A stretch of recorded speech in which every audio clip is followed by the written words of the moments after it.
is regarding the demonstration for the qcTrader, how we can use qcTrader to run the backtest on the portfolio instances and the portfolio inputs. So, if you want to learn more about what is qcTrader, just check out the description part of this post where I have written down what this particular stuff is. There are also videos that you can refer. It is there in the Instagram account. You can visit the account and then you can find out what this exactly is. In this particular video, we'll concentrate on how this package works. So I am in the directory where we have the setup file. So if this is the directory, if I ls this one, I can see here I am getting the setup file. This is the main file which have all the package configuration. So this is basically a package where the user is intended to download this package in their project and use the functions to be able to call its internal functions so that it would give a calculated result. So this is the setup file. So what I'll do is I'll just go and check whether I have ran this previously. So this is the IDE. You can take a check out of this one. You can take a check out from this GitHub repository link, and then you can also download the will file for this one. So what I'll do is I'll just delete this dist file because we will generate a new one. So yeah, I think I'm quite done with this one. Okay, so I'm in the setup file directory. So what I'll do is I'll put this command python setup by dist will. So what it will do is it will create a dist folder in which the will file will be placed. So I'll just run this one and will wait till the will file gets created in the dist folder in our qcTrader directory. So while that has been done,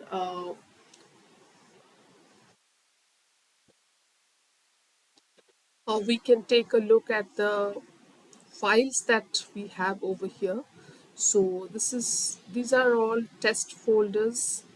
Okay, that is not the area of interest. So this is the folder qcTrader, which has all the files. Here it is the util tests lean directory. So this is basically a wrapper around the qc connect, the quant connect uh, engine. So these are the files. These are the main files from lean that has been used. Some of the changes has also been made to the file. So this is the area that you have to deal with, and for this particular package we have this if I go to this qc folder, so these are the files that has been package specifically. So this is the lean runner. This is the main file which is actually runs this package. So whenever the user will use this package, they will use the runner the methods of this class. Most of the methods of this class are public. So I'll give a different video to make you understand about this deeply about this of this file. So just let's understand that this is the file which is actually user specific. I mean, the user uses the functions in there. User as in the developers, which who will use the package.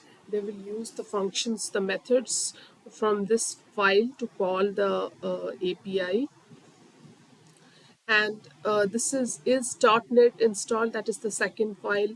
It checks whether the .NET is installed or not. If it is not installed, you need to have .NET and Python installed in your system in order to run this locally. If it is not installed, it will just give a message that it is not installed and will just move away. Here I'm calling this function, okay, and environment file. This is the basic environment file. We need to set the Python environment and everything. So this will be covered in a separate video, basically describing the flow. So I'm just giving an overview. And this is data manager is redundant. Data aggregator, what it does is that this package involves the integration of custom data provider. So this actually contains all the methods regarding to that. So we will go that later on. Utils file, these are all utils file. Test files, PyTest has been configured to run the test. So as a developer, what you will do is, these are all fixed files. You don't need to add anything on that if you are not working on the code. If you are creating algorithm, what you will do is you will just go to this lean directory. This as a Python developer, you will go to this algorithmic Python directory. So these are all the files which has been already there. So this is the file that I have worked on, where I have mentioned all the algorithmic calculations and manipulations. So you can, what you have to do is that you will have to create a new file under this directory and write your algorithmic uh, methods and algorithmic logic in this directory. So this package has been configured as like, once you get the directory, once you get a file registered under that directory and you specify the file name in the configuration will basically pick up all the files related to that and will run and will provide it to the engine to run. So this was all about the high level stuff that you can do with this package. So I'll put up videos doing this separate videos on the files and methods being used, but this is the high level view. So let's go back to our command prompts now.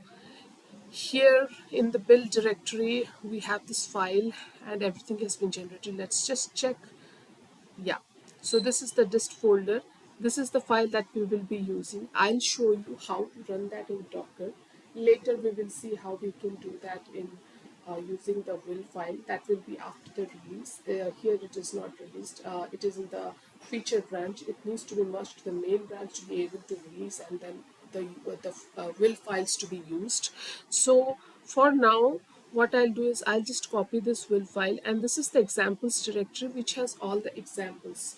So this is the example script that the user need to provide. This is the example script, and the user need to provide the configurations like this. We'll go to this when we will discuss the workflow in details. uh, so what I'll do is I'll copy that. For now, I'll copy that will file and will paste that in the examples directory. This is just for testing purposes. It is not for for production actually. So here we have two files, Docker, Docker local. Docker will pull the image, will pull the image from the GitHub repositories when the release has been done. We don't want to use that right now. We will use the Docker local file.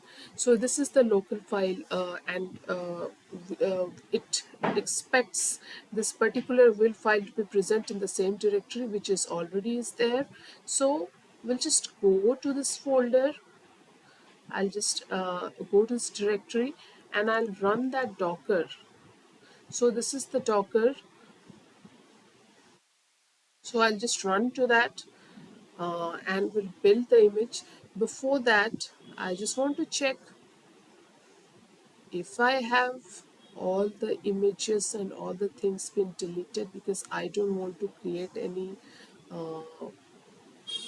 memory issue right now. So yeah, it's everything fine. So I'll just uh, build this image. So while this image has been built, let's go back and then see something. So it takes a Python uh, a Python base image, and then the working directory is app, and then it is installing some of the prerequisites to run this package, and then it is adding the package, the signing key, and all of that, installing the .NET SDK and runtime. Runtime is very much important. It is very much required so that the Python dependencies, so that the .NET dependencies are available at the runtime when we are configuring the Python scripts. Then copy this folder, install this folder, copy the app, and run this one.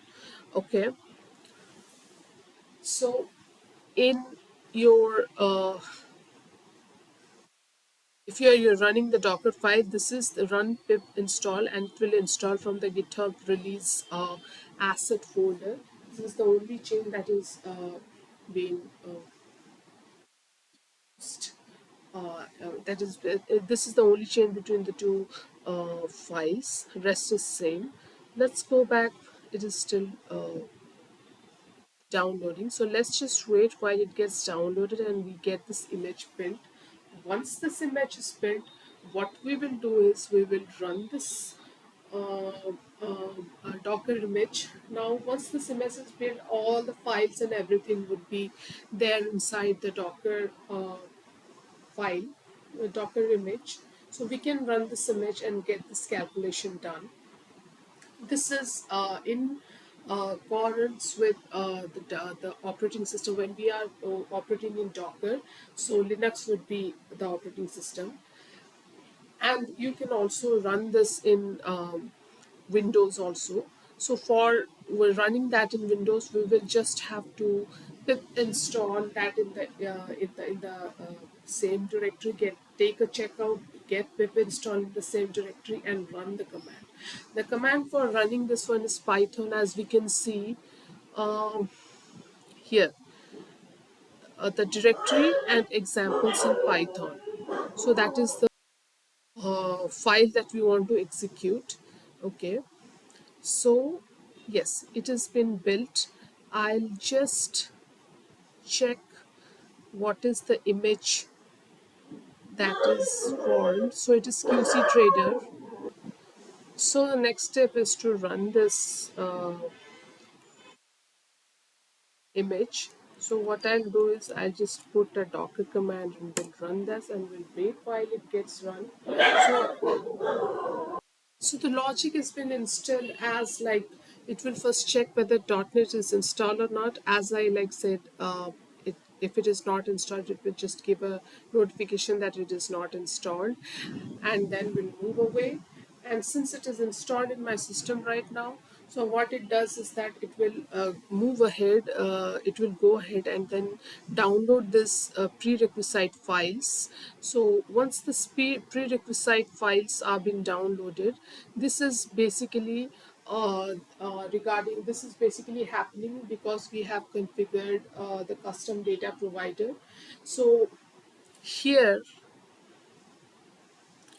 in the lean runner, so here in the lean runner,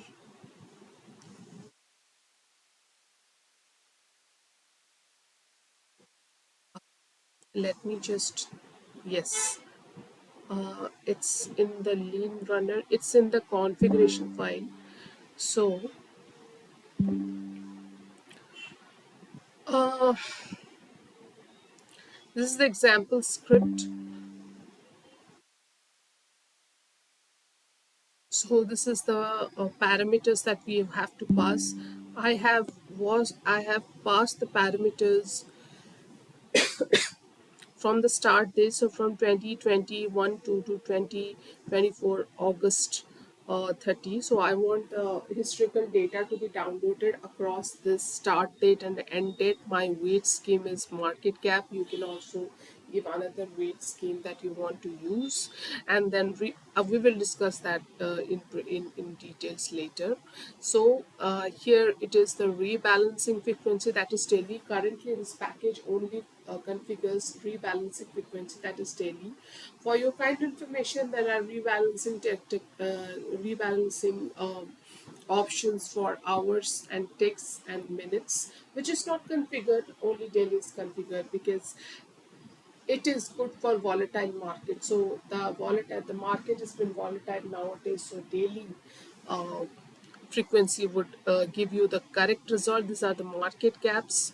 Okay, you have to provide that, you have to download that in your application, and you have to give these parameters to the package to be able to do the calculations based on its algorithms, volatiles, and portfolios. This is the initial amount that we have. These are the assets that you have to give. So these are the inputs that you want to give to this package. So once you give this input to this package, uh, the package, what will it will do is it will just download the required factor files, map files, the data files in the data folder uh, across the state, 10 days ahead and 10 days below these two mentionable dates. So what it will do is it will and download all the files. You can see the file in the leans directory. These are the CSV files and the zip files. So here, if I go to launcher, bin, release, then data folder, and then equity USA, and daily. So these are the zip for see. I have requested the assets for MSFT, Apple, Google, IBM, Spy. So these are the zip files that has been downloaded. These are the map files that has been downloaded. It is mapping the map files. We will discuss about this in subsequent videos. So just know these are the files that has been involved in here. And yeah, so these are the files. So it will download the data based on this file and then do the calculation. Uh, that is completely handled by the lean engine using the .NET framework. So this is the statistics that you want to show to your uh, client app, to you want to show in your client app regarding the inputs that you give. So this is how, and this is the overall high level view of this entire workflow of this QC Trader. I hope you got to understand something about this and you are ready to contribute um, to the repository. If there are any kind of discrepancies regarding this, just let me know and I'll just clear it out for you. Thank you.